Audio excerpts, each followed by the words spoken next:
I am Ferdinand Marcos, and I am the President of the Republic of the Philippines.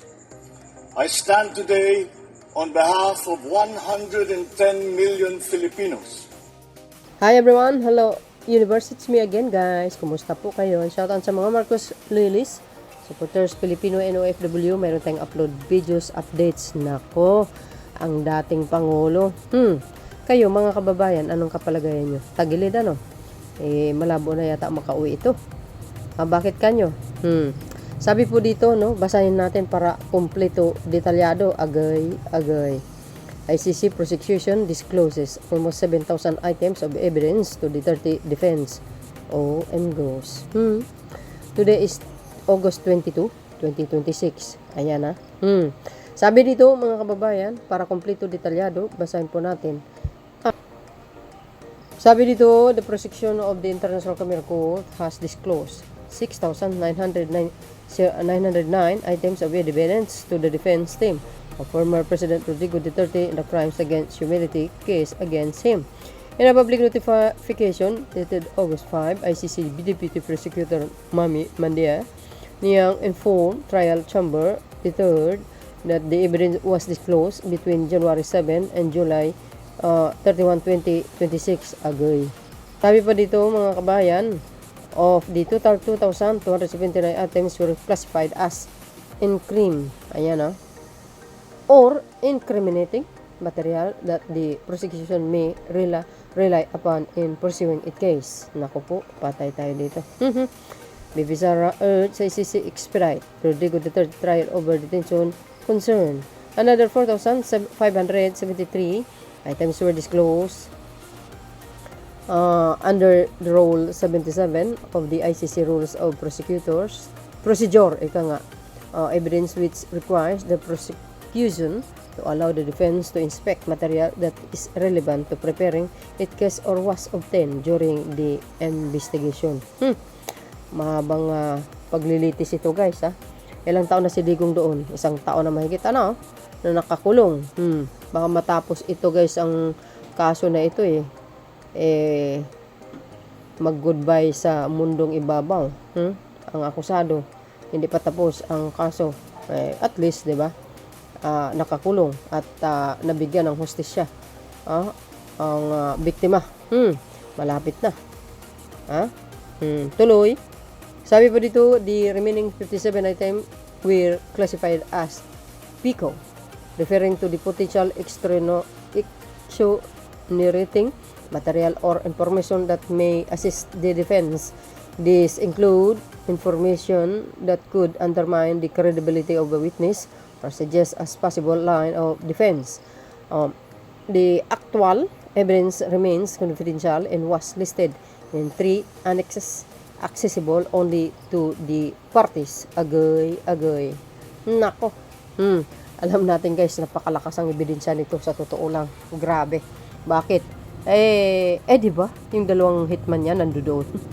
Las Cañas at saka si Mr. Matubato. Nandoon plus the others pa. Confidential nga. Sabi nga dito, the actual evidence remain confidential. Ay, nako po. May pasabog pa talaga ang ICC ha. Pagdating ng final destination or conviction. So, abangan po natin ito mga kababayan. Tuloy, the filing showed that the incriminating material covered the alleged contextual elements of crimes against humanity, the 30's alleged modes of liability. Ayan. Alam nyo na. Hindi ko na basahin.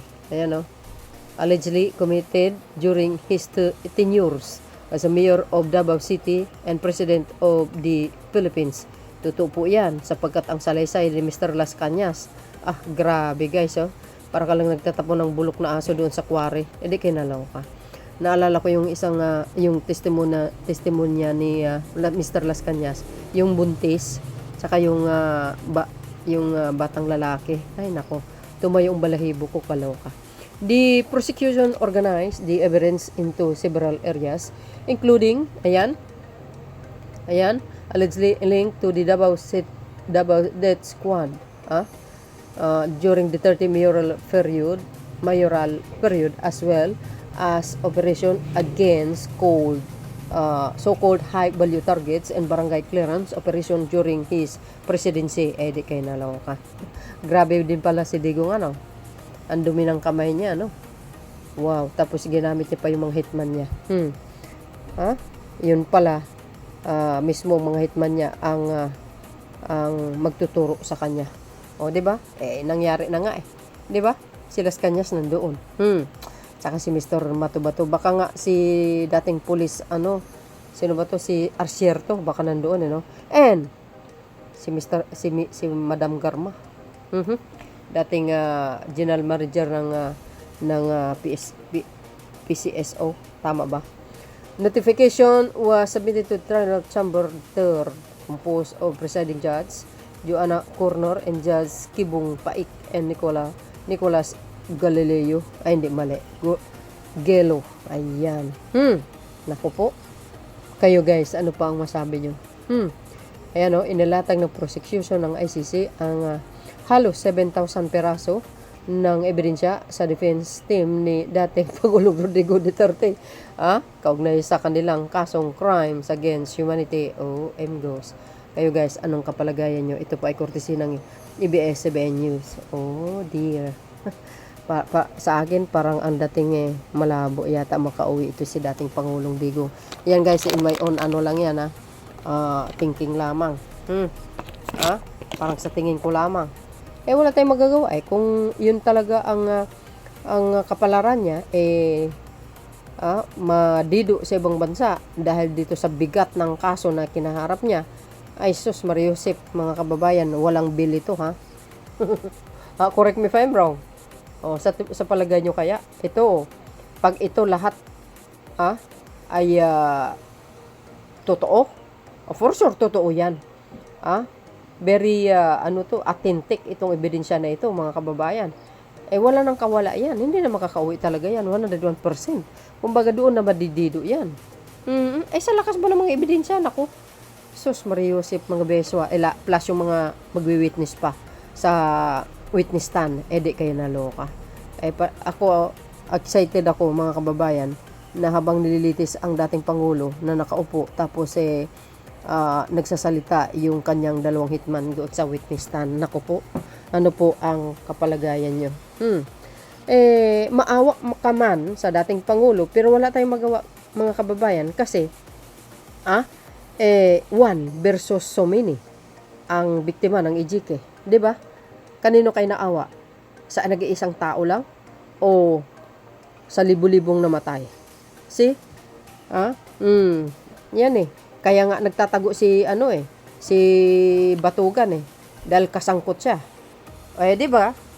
Kung bakit mayroon siyang waran galing sa ICC, ganun din si Bongo. Kaya abangan po natin 'yan, no? Ay nako, mga kababayan.